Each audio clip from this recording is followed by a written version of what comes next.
Hello. There you go. There you are. Maddie, what's happening? How are you? I'm hanging in there. I'm happy to see you. How are you? Happy to see you as well. Nah, things are fantastic here in Miami. Very excited for this 2024. Yeah, you've got warm weather happening down there, huh? We'll do so. You can always come visit whenever you get too tired of the cold. I think we're looking at like negative 10 degrees tomorrow or the next day. Well, listen, I've seen you going through those nice runs in the snow, no matter what. The Yeah. only cold thing I get to do here is the cold plunge. That's it. Everything Good. else is all good. Well, thank you for being here with us tonight. I know we're really excited to hear from you. Um, so everyone in our challenge is what we're at week 6, I think. Is that right, I Sean? We're love it. 6? Yeah, so I know I told you a little bit about this, but we definitely have people from all over the country participating, Hmm.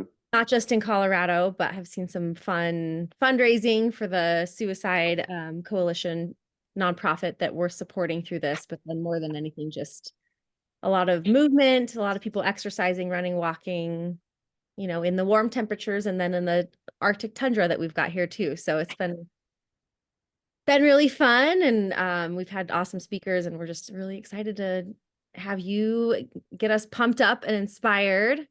Let's see, what time is it? I'm gonna make sure we're recording. Yes, it's 6:33. We might have people still hop on. I know this is a tricky time of night for people with dinner and kids and schedules and sports, so we're recording, and we'll be sure to share this into our community. But I will go ahead and get started. Welcome everyone to the call. If you haven't hopped on before, I'm Mandy. I am with Run Windsor and Windsor Gives, and we are getting to hear from Alvaro this week on a little bit of motivation and leveling up. And so I'll just tell you briefly how I met this incredible human, and then Alvaro, I'll let you introduce yourself and tell us a little bit about you and what you have planned for tonight, if that's okay with you. 100%. Awesome. So as a lot of you guys know, I did the Everesting 29029 challenge in Snow Basin in, okay, I should know this date, in August. Um, and I think I first met Alvaro, we were climbing maybe our second or third ascent up the mountain, and we were talking about running and what we each do in life, what we do for fun and our passions. And he shared his story of the Marathon des Sables and carrying a weight in his pack for the weight of depression. So immediately I was connected to him. As you guys know, a lot of the work that we do with Run Windsor and Windsor Gives is surrounded around not only our physical health, but our mental and emotional well-being. And so I was immediately drawn to his story. And when he told me what he'd done, I was just blown away. And Alvaro crushed the rest of us at 29029 this year and summited his, was it 13 ascents? Hmm. 13 ascents in the middle of the night. And I was actually with him on his final ascent up the mountain. And yeah, just really inspiring, amazing human being who is a motivational speaker and a published author and has some fun plans for 2024. And so, Alvaro, I'd love for you just to share a little bit about you, who you are. 100%. No, look, thank Yeah. you so much for the kind introduction. And you're so sweet. It was such a pleasure meeting you. One of the best things about anything that we're doing here is about building a community. And definitely when I got to experience 2029, like the whole thing we did was the best thing ever was to meet people like yourself because you connect to a deeper level. And that's what drives you to keep moving, right? I'm somebody that, yes, came here to the US with a tennis scholarship. I grew up in a nice family. I was a tennis player. And then I kind of got the opportunity to come in here and pursue my dream to continue with the education while playing tennis. And the whole story on how I got to where I am today is like anyone's story, right? We all go through struggles, we all go through difficulties, but at the end of the day, it's about the dreams that you got. Mandy was talking about me being an author, and I have this book called Level Up, which is a little bit of what we were going to talk today. You can find it on Amazon as well. And the reason that I believe it's an important thing to share on how you can level up in life is that a lot of times we get derailed. We get derailed with what we call obstacles, right? A lot of us stop dreaming. And I do believe that everybody at some point dreamt to do something big in life, and we got derailed. So the story that I shared with Mandy while we were doing the 29 or 29, which for those that are not too familiar, is like to climb, I'm sure you mentioned that already, but to climb the mountain X amount of times, so it's equivalent to climbing Everest. So we all have something here in common, which is to really work towards getting better within ourselves, to help those around us to get better, not just physically, but also mentally and spiritually. So sharing certain stories might inspire or empower others to go through whatever they're going through at those times. So I remember last year, I was going through a moment where I saw a lot of negativity going on. I saw a lot of people really going through the motions. And if I took it even closer to my circle, I had family members and friends that were depressed to the degree of committing suicide. So unfortunately, those are individuals that are no longer with us. And it was due to not having the support or at least the courage to share what was going on internally. It was that weight that they were carrying inside. So in order to do something about it, I wanted to raise that voice of those that are currently struggling. So I decided to sign up for what's considered the toughest foot race in the world, which is called the Marathon des Sables. It's 6 marathons in 6 days across the Sahara Desert. And when you sign up for a challenge of that magnitude, you want to do it not just for the whole purpose of challenging yourself, but also because there must be a bigger why, a bigger purpose behind. So for me, that why was the weight of depression, that weight that so many people are carrying. I wanted to build a campaign so that people that were going through those difficulties will share their story with me so that I could carry that through the Sahara Desert. And in order to do that, I ended up carrying an actual weight on my back. And that weight said the weight of depression. So that campaign became very popular, and I got the opportunity to speak in front of a lot of different TV shows and podcasts. So hundreds of people ended up sharing that weight that they were carrying inside, that struggle. And those stories, I gotta tell you, were just like giving me goosebumps every time I was reading them, because you never know what people are going through. And because of the stigma or whatever belief systems they have on what people will think for just sharing how they feel or what their thoughts are, they are not going to do that first step, which is sharing and raising their voice. So we're here to support those that feel that they don't have a support system. And if we're able to do it, then we're winning together. So for me, that was my purpose for this race. And whenever I went into the Sahara Desert, just keep in mind, I'm a guy that I'm not an athlete when it comes to running. And so, yes, I was a tennis player, but a tennis player doesn't turn into an ultra endurance athlete. Now, I'm a real estate broker. I have a real estate company here in Miami. I have a marketing agency as well.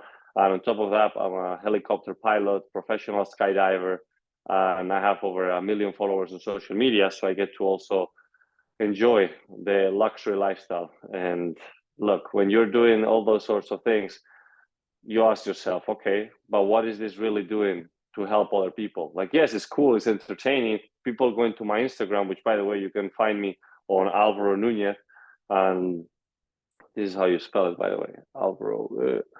So you know what I'm talking.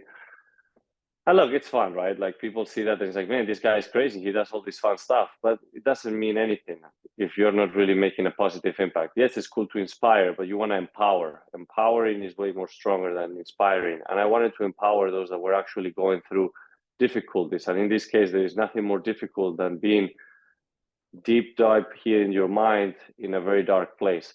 So I remember going into this race knowing that I'm not a runner. I'm not somebody that has ever done anything of this magnitude, but I knew that I had a bigger purpose, and that purpose was going to get me through this race, no matter what. When I got into the Sahara Desert the first day, I remember seeing people around that I was following on social media. And I thought, man, these people are some incredible guys that I was actually learning from. This is incredible. I got so excited, you know, but at the same time, I got scared. And it's that fear of that disbelief of, oh, am I actually ready? Do I have what it takes to go through this? I saw everybody so perfectly aligned with their equipment. Everything was so nice. And I had no clue of what I was doing. People were laughing about me because I just literally went into the site, select all, bought, that's it. I didn't even know what kind of shoes I should have, what kind of equipment, what kind of weight, like nothing. I just went in with no knowledge whatsoever. Of course, I did some training, but at the end of the day, I was way underprepared in comparison to whatever other professionals were there. And I started to have those self-talks, and they were not that positive. They were a bit negative. But at the same time, I was excited and I had a purpose. So I kind of like said myself, okay, let's get started. That first day, it was a wake-up call. I remember I was like, man, what the hell? This is nuts. This is impossible. We're talking about 110 Fahrenheit degrees. We're talking about 30% of the runners dropped out the first day. And it's just something that when you look into the conditions and the environment, it's like, this is not possible. You're carrying all your food and supply with you. So think about carrying a backpack full of your food and supplies for the entire week, plus the weight that I was carrying, which was a plate on the back. So I remember I finished the first marathon and I was telling myself, man, I don't know how I'm going to do this. Whatever, into the next day. The second day, same situation. I remember I was going through, it was mile 13, and I saw the same two guys that I was so inspired by. They were laying on the ground. And they were laying on the ground, getting their walkie-talkies and their GPS to call the helicopter to come pick them up because they were dropping out of the race. Now, in that moment, if I was already feeling a bit anxious, I started to have way more self-doubts. And this is something that everybody can relate to, you know, is why am I even thinking about it? I'm not capable. What a stupid idea. And this is something that relates to not just this race, but in general in life. We sometimes come across situations where we start having those negative self-talk. And I remember at that point, I was bleeding on my shoulders, bleeding on my back, bleeding on my hips from all the weight that I was carrying and the friction that it was creating. On top of that, my feet were completely destroyed. And I don't know if I can share pictures here, but I want to share just something so you can see exactly what I'm talking about. If I can, I don't know if I have photo here. I'm just going to give you a quick visual of what I'm talking about.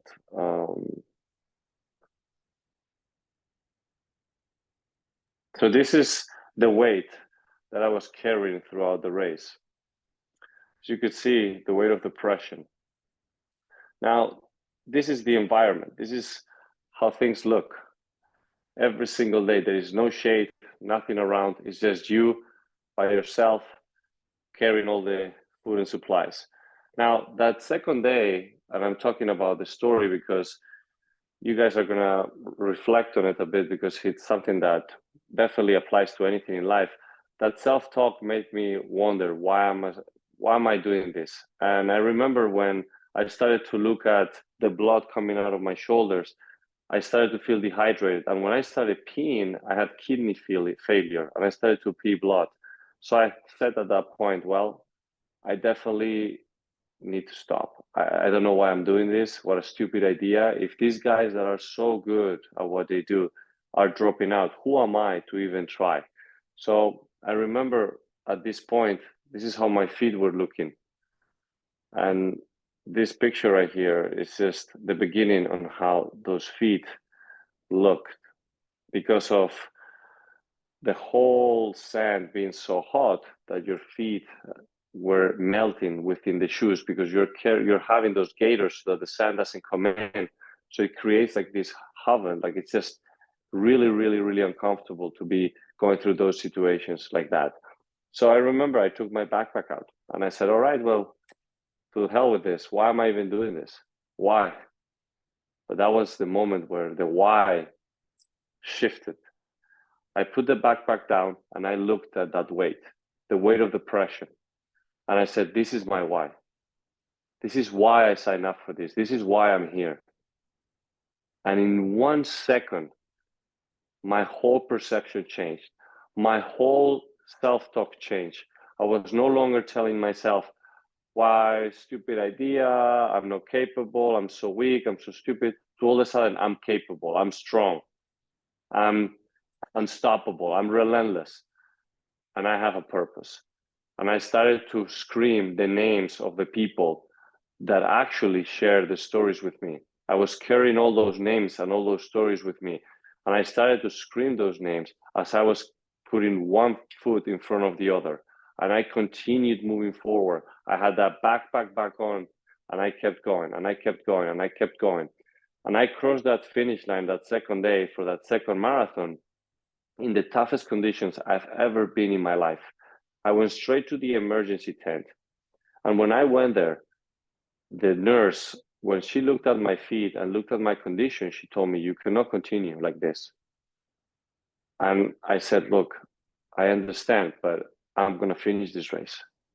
I have a purpose and I'm going to go through no matter what. And then she pointed to my left and she was pointing at three people that were covered in a metal plastic bag. And she told me, do you really want to finish like them? This is no joke. And that puts things in perspective. And that's when I asked myself, wow, again, self-talk. Am I really smart enough for putting myself into this situation? Am I risking my life?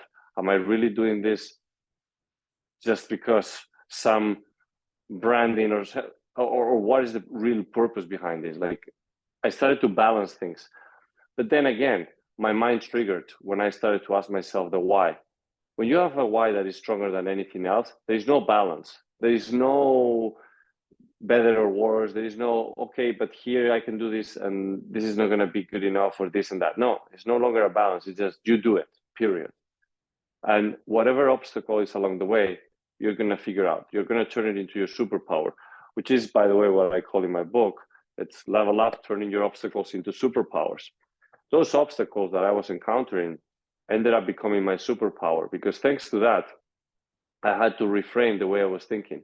I could no longer look into the remaining 4 marathons as something that I could just easily go through. No, if I thought about giving one step, I was already in pain, but at least that step seemed feasible. So what you do in that moment is you reframe the way that you're looking at the bigger goal. You start breaking it down into such small, attainable goals that you can slowly build that momentum again. When I went to sleep that night, I remember I told to myself, all right, well, let's go step by step. Try to get some sleep. Zero sleep. We had a sandstorm, everything got blew up, and I had probably 5 minutes of sleep. And when I woke up the next morning, I said, all right, what do we do now? I cannot even blink. So I said, all right, let's get to the starting line. Getting to the starting line, it was already a task on its own. But once you get to that starting line, then you said, okay, let's do 1 mile. After 1 mile, let's do another one. After that second mile, another one. And slowly you start moving forward. And a few minutes pass by and you've done already 3 miles. Okay, if I've done 3, can I do 5? Can I do 7? Can I do 10? And you keep going, and you start unlocking new ways of thinking. You start building momentum, you start building that confidence. And believe it or not, there is something so powerful within ourselves, which is our mind. Is that treasure that we have between our ears. And that treasure, it also holds the key, that key that we can use to unlock the ultimate power, the ultimate machine, which is our mind. Once we have that treasure and once we have the key and once we know how to open it, we'll start finding new ways of doing things in life. And I remember I started to build that new way of thinking, that new confidence, that new power that I didn't know I had with me. The body was not getting better. The body was actually getting worse. The feet were getting all more messed up. My muscles were getting all consumed. My condition was just shattered, but my mind was getting stronger. I had always the why. The why was the reason on how I could tap into this ultimate potential, that ultimate machine within my mind that kept unlocking new levels. And I gotta tell you, I finished that third day and I felt strong. That fourth day was a double marathon within the Sahara Desert. We're talking about over 52 miles. In fact, there were 60 miles that we had to run during those conditions after already been doing 3 marathons previously. So when you go into a challenge of this magnitude, that day you are putting into the challenge. And I didn't go with a strong body, but I went with a strong mind. And that strong mind and reminding myself the why of why I was doing this, it kept unlocking a new version of myself. After 20 hours running that night and that day, I finished at 3 a.m. crossing that finish line the fourth day with such energy and such power and such confidence that I felt that I could do anything in this world. And I was not doing it just for myself, but I was doing it for other people. And if I'm able to do this, what are you capable of doing? But it all starts by working on this, on your mind. And sometimes you need to know that you are not alone in this journey of mastering your mind. It all comes by getting in front, one foot of the other, getting in front of whatever challenges you have and overcoming them, whether it's with somebody that is next to you, a new community that you're building, but always keep in mind that the question that you need to ask yourself is your why, the why of why you're doing things. That last day, when I did the last marathon, I didn't wake up thinking, okay, let's go to the starting line, let's do 1 mile and then a second mile. No. By that time, my mind was already in a completely different level. My body was destroyed, but I didn't care. I talked to myself and I said, I'm going to win this race. A guy that when he started the race was completely afraid of what the situation was going to be, completely afraid if I was prepared, completely afraid of all the different circumstances. That same guy that the second day was about to quit, about to give up, saying all these negative things, that even at the emergency tent, they said to not to continue. That same guy, the last day, believed that could win the race. So that same day, I got up, I put my backpack on, and I took off. And I finished among the first people crossing that finish line the last day. Now, when I did that, they stopped me. They put me aside and they were checking if I was doping myself, if I was carrying something illegal, if I was carrying the requirement things that I was supposed to have in my backpack, because they could not believe that a guy that was in the conditions that he was, plus carrying a freaking weight in my back, was finishing at the top that last day. Now, when they found nothing, they got very, very surprised. And they asked me, how? And that how, it's very easy to answer when you have a strong why. The why starts and the how follows. When you have a strong why, the how comes. And the how was who I became after that race. And that is a testament on how important it is for all of us to ask why. Why are we doing what we're doing? Because once you have a strong why, you'll start unlocking new ways of thinking. And when you unlock new ways of thinking, a new version of yourself comes to life.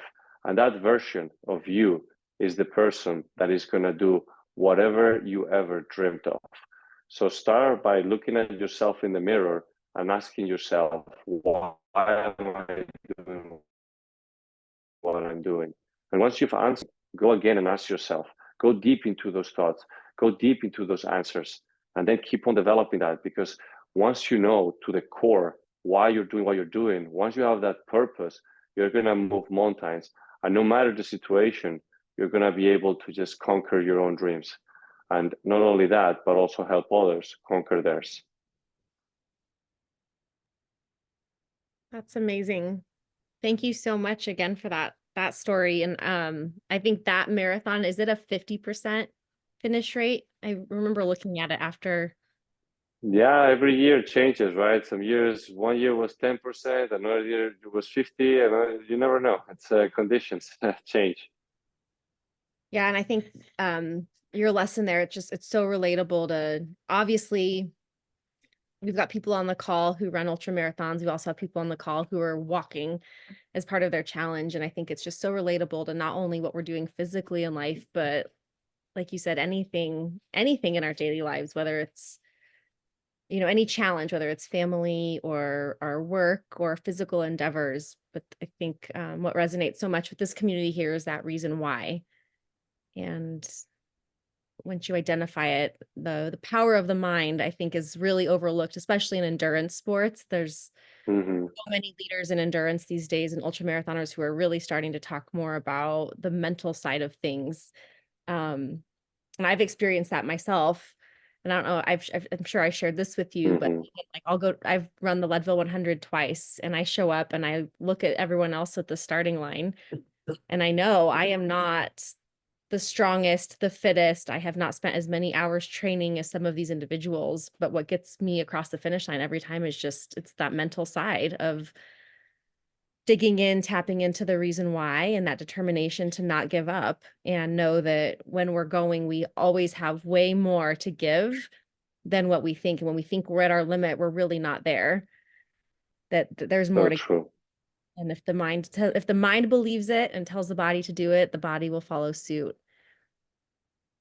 100%. Look, I think that everybody has that within everybody, right? Like I think that everybody can just go today and start going deep into whatever you want to do in life and ask yourself why you want to do it. And start putting a little bit more of clarity in your mind. And I do believe that everything comes down to your routines and habits, right? You don't have to completely change everything, but break it down, do the reverse engineering, let yourself dream big again, tie it into the purpose, like what's your vision, what's your why, then make sure you are well balanced, right? Your wheel of life, all the different areas in your life, and make sure that you are not completely out of whack, like you're balanced within that vision that you have. But then once you're at that degree, then okay, how can I start building the goals that are going to take me there? Because goals without a timeline, they're just dreams, right? And you don't want to just have the dream, you want to tie it up with the goals. And I always love to talk to people about how easy it is to, from a goal that you might have long term, you can break it into yearly, quarterly, monthly, weekly, daily. And from daily, you can even break it into smaller things, which becomes routines. And I don't think that everybody can just go ahead and change everything one day, but you can slowly make those adjustments. And if you take this as a process that you're going to do it for the rest of your life, this is the best thing you can do. And the sooner you get started, the better. And you will start mastering your mind by doing these things because you're going to build that confidence, you're going to build that momentum. And whatever it is that you do in life, it's going to be so powerful. And people say that, right? Whatever you do, one thing is what you're going to do in everything else. So make sure that whatever you're tackling with a strong why, and then make sure that you're backing it up with the daily actions that are going to take you towards the ultimate dream.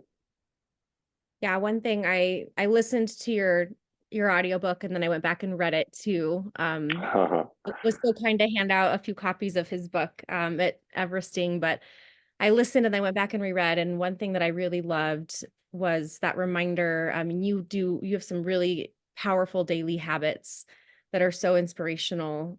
And I just would highly recommend, and maybe you'll talk about some of maybe your favorite daily habits.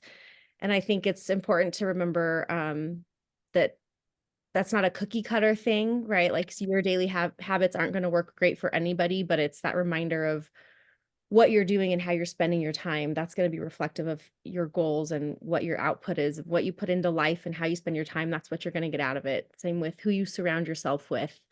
But I really enjoyed that part of your book, just your habits, and I've put in some of those into my routines for 2024. So I don't know, would you share maybe a couple of your most powerful habits that you've seen the biggest return on? Yes, 100%. I do believe that morning routines, again, there is people that are like these owls, and then there is more the early risers. I believe that, like many people say, if you own your morning, you own your life. And I like to wake up early before there is any noise, right? So people think that the morning routine starts actually in the morning, but it starts at night. I have my alarm on when disconnect from the world, which should be pretty soon. And then, I put my phone on airplane mode. I go through the different goals for the next day. Then I do the self-evaluation of what my day looked like and how I can supercharge the next one. And you go to sleep, right? You manage your timing on when you go to sleep, because if you have a clear time on when you go to sleep, then you'll have a clear and more attainable time on when you wake up. I like to wake up around 5 a.m. I used to wake up earlier, but my girlfriend is like, if you wake up early, I slap you.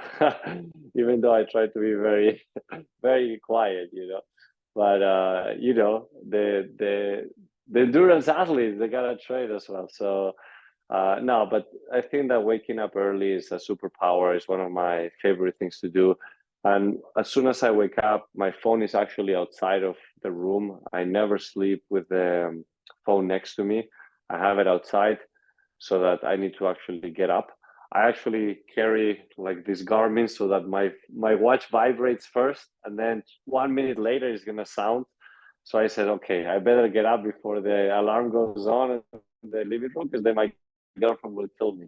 And So you're I better get up and turn it on. Yeah. So that makes me, that's a good purpose, keep your wife happy.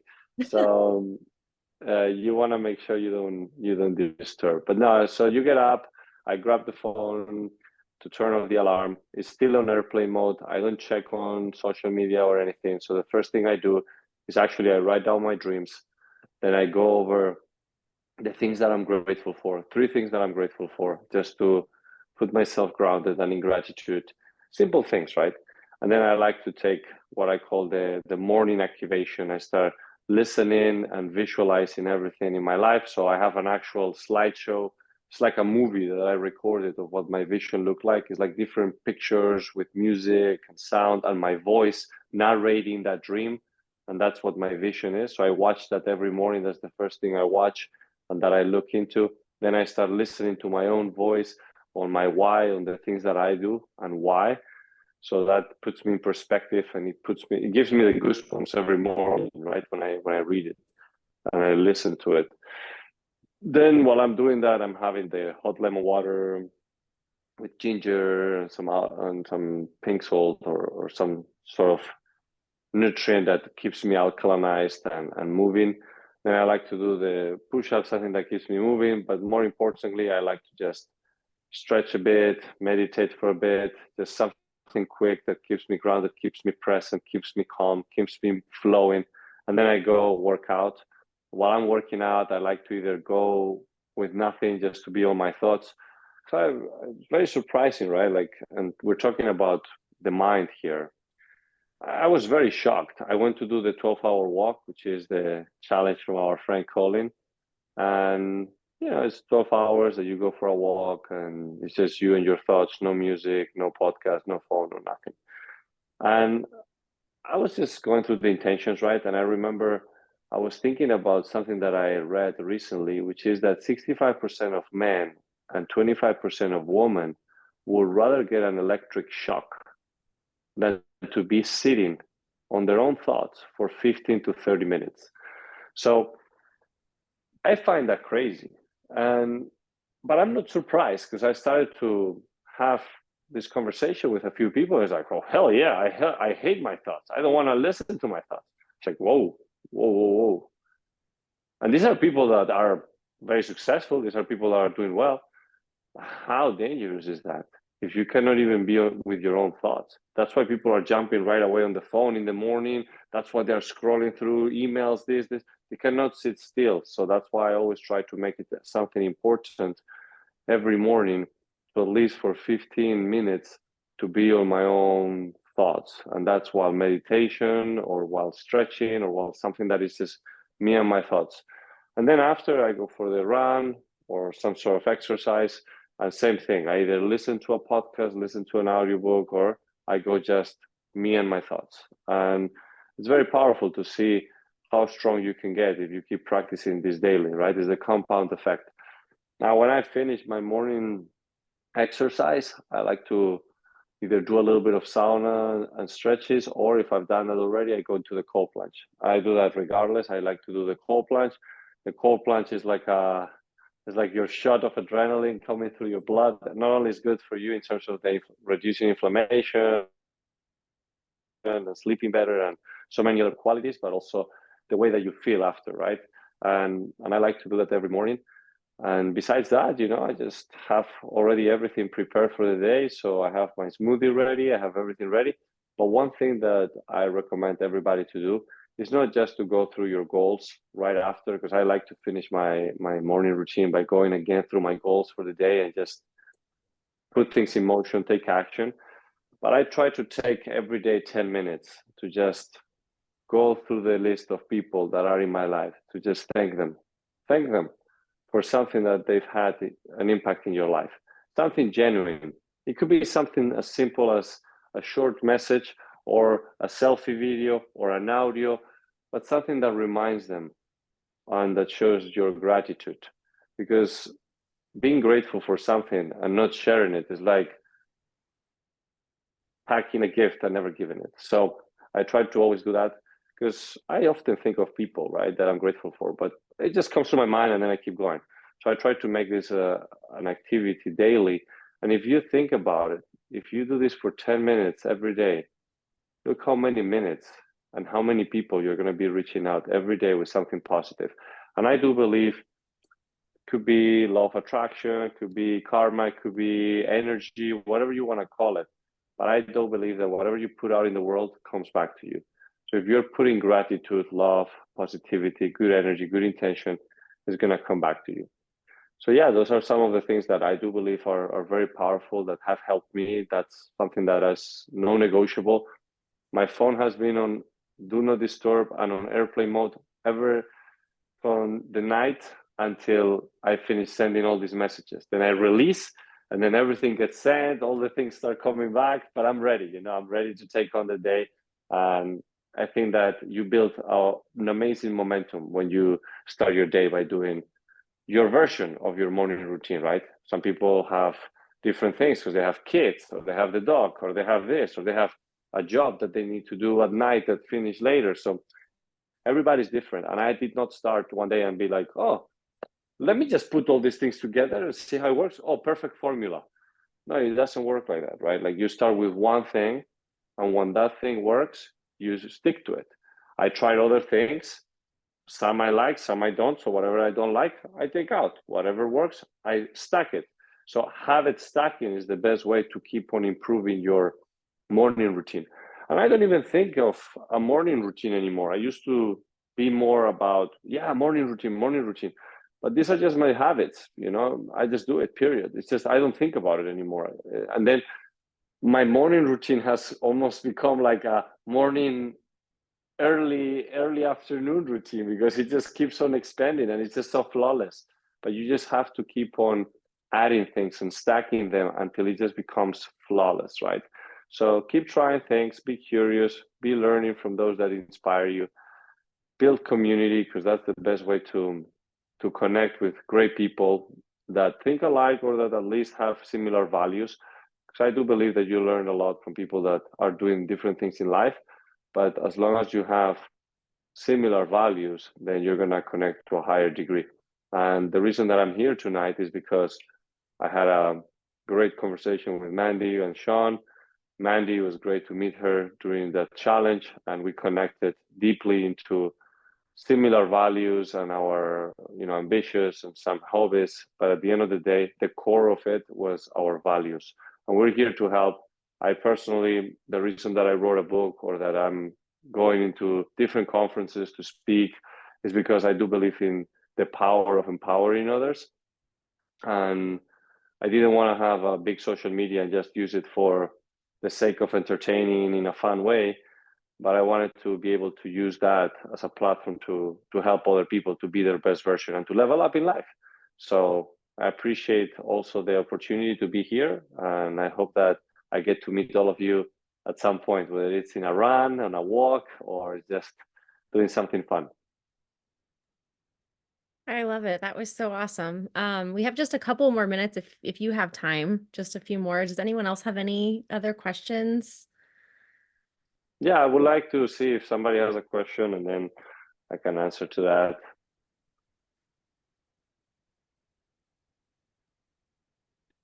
How are your feet? Are they recovered? My feet are doing great. They're actually, you know, Good. well, I'm looking at them right now. Funny enough, the nails, some of them toenails are still black, which is not nice. But I think everybody that does a lot of running, they get used to it. In fact, there was one guy in the tent in that race. He's one of the best ultra runners in the US, and I was asking him, "How do you deal with all these issues with your feet and the nails and that?" And then he's like, "Oh, you want to see something?" I was like, "Oh shit, what are you gonna show me?" And he took his socks off. He had no nails. And I'm like, "Wait, what? What the hell happened?" All of them fell off. It's like, well, they were falling off, but then they were growing back and falling again, and it was a pain. So I did a surgery, so I will no longer have nails. They're useless. I was like, oh shit, that's a bit heavy. So I'm not there yet, but thankfully they're good, you know. They're fine now. That's just part of the endurance world. I have girlfriends who are very genuinely, they're like, your face is very pretty, but your feet, not pretty. They just Yeah, no, but sacrifice you make, right? thank God today socks. Yeah. Yeah. Oh, that's awesome. So I thought about doing the 12-hour walk, and I saw you that you did that last week. Did you love it? The solo? Yeah, it's great. You know, it's funny because Colin O'Brady, when I met him, we, we were speaking for a while, but we never really met in person. And then he was in Miami last year, at the beginning of the year, first week of January. And I said, look, I'm going skydiving. You want to come with me? It's like, oh, I never skydived. I'm like, man, this guy has done everything. What do you mean you have not skydived? It's like, no, no, no, no. So we went for a bike ride and then I took him skydiving. And the funny thing is that when we were skydiving, we were all excited about life. We were having some really nice conversations. And I asked him, he's like, how do you prepare yourself for all these crazy challenges that you do? Like, for example, when you were crossing the Antarctica, how the hell did you prepare? And not physically, but mentally. And then he was explaining to me, right, about the 12-hour walk. Like he was walking 12 hours carrying that sled and how he was able to go deep into his thoughts.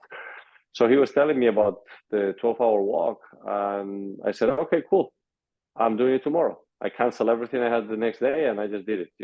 I always find that when somebody that I find inspiration from says something, I just take action right away.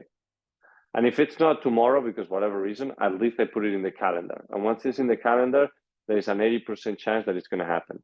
So with the 12-hour walk I did last year, I found it very powerful. It dictated the way that I was being more intentional into my goals for the year. And I always think that when you have the right intention and the right why, everything flows better. So this year I did the same thing and it became very cool. Now I gotta not tell you the real story, but I also said, well, may as well, since I'm gonna do this 12-hour walk, I'm gonna do my own version, the 12-hour jog, because I ended up doing 50 plus miles. And I didn't announce this yet, by the way. You'll be probably the first one to know. But I'm doing an Ultraman in 4 weeks. So, I did a few Ironman races. I did the World Championship like a few weeks after we did the 29 of 29, which was fun. And after doing that Ironman World Championship, I said, well, I'm done with triathlons. It's too much training, too much time consuming. But there's this saying about stay ready, right? You don't want to reach a point where this is your peak and then be like, now I relax. You want to keep on going, because sometimes it's not about the quantity, it's the quality. So I haven't trained more than before. I'm just training smarter. I'm learning more things. I know how to recover better. So you just get better, overall. You just need to keep on going smarter and adjust things better. So I said, okay, well, I'm going to keep on sticking a little bit into this training routine and see what happens. And then the opportunity happened and I'm doing the Ultraman. So the reason I said this is because it's, 6.2 mile swim, 280-mile bike ride, and 52-mile running. So the 52-mile running, I'm like, man, okay, that's the finish line. I mean, that's the last part. Let me see how I will do if I just jog slowly, you know, like, let me check, like, what will be the feeling? And I did it, and, you know, I did it below the time of the cutoff. So I was like, I'm good. All right. And you're usually supposed to bring your crew because they don't give you anything. It's just, you know, and I've never done a race that you had crew or anything. So I went kind of like with the marathon, the SAP. In fact, I put the same backpack last Saturday, the one from the marathon, the SAP, which I opened it to take some things out, and it was all these memories. And I was like, holy shit, well, I'm going just with everything I need for the 12 hours. So I put like 5 bottles, food, protein shake, towels, everything you need. Like, I just put everything. And I remember I finished with what I started, right? Just the thing on my backpack. And I thought, man, why am I even bringing people to this race? I don't need nobody. I'll just go by my own. But I'm joking, of course, because at the end, the most beautiful thing about doing these sorts of, you know, ultra races is the community that you build, the people that you shared it with, and the memories that you build forever. So I'm so happy that, you know, I'm here with all of you. Even though I don't know you personally, I know that you're part of a really strong community. Both Mandy and Sean, they're amazing, and I love the vision, the mission. And if you're able to connect with everybody that is here, you're just going to be a better human. And I'm sure that there's going to be some valuable insights that everybody can share to make each other better. So I hope that at least what I shared with you tonight was interesting, was exciting, made you think a little bit on how you're tackling your goals or your dreams. And as I said before, I look forward to at some point meeting everybody. Yeah, I'm hoping to drag some of the people from our community to some of the upcoming Everesting events or Running Man, and maybe we'll cross paths with you. I also just want to encourage everyone to follow Alvaro on social media. Level Up is an incredible audiobook and published book. I really enjoyed doing both. You know, when we talk about not having a lot of time, I do a lot of my audiobook listening on runs, but then it's always fun to have a tangible book you can go back and highlight and put sticky notes in. But just thank you for being an incredible person in this world that is sharing your habits, sharing what's worked for you, the highs and the lows. And I think this is just a reminder, and part of this challenge is really to remind us, you guys, just kind of what we said at the beginning of this call is like, let's just keep inspiring each other and leveling up. And maybe we all don't have to jump out of airplanes tomorrow, although that sounds like a lot of fun. I'm definitely wanting to do that again. But in any area of life, I think it's just we can find inspiration anywhere, and let's continue to do that and use social media for good, like Alvaro's done. You know, and I appreciate your influence. I think you're doing some awesome things, and I can't wait to watch you crush all of your really big goals in 2024. It's going to be fun. Oh yeah, it's going to be really good, and I'm sure that it's going to be amazing for all of us. So thanks again, Mandy, and thanks, Sean. Thanks, everybody. I just put my Instagram there on the chat, so if you want to connect, just shoot me a DM, and I'll try to be on the lookout for it. And as I said, thanks again, and I'll see you guys soon. Thank you for your time. Now it's time to shut off your phone, huh? Oh, 100%. And I usually wear these like night block glasses, you know, like for the IV, and for the well, I have them right here. It's these orange glasses, and I'm like, oh fuck, I have not put them on because I might look a little bit weird. But yeah, now time to shut down. Time to shut down. Should have. I took a screenshot of you, and I'd Instagram that, but oh, there you go. Next time. Well, thanks again. That was a lot of fun. Time. It's so good to chat with you always. We'll talk soon. And everyone else that's on the call, we'll see you guys next week. Remember to log all your miles and reach out to Sean or I if you have any questions or need anything. Okay. Cheerio, everyone. Bye. Bye.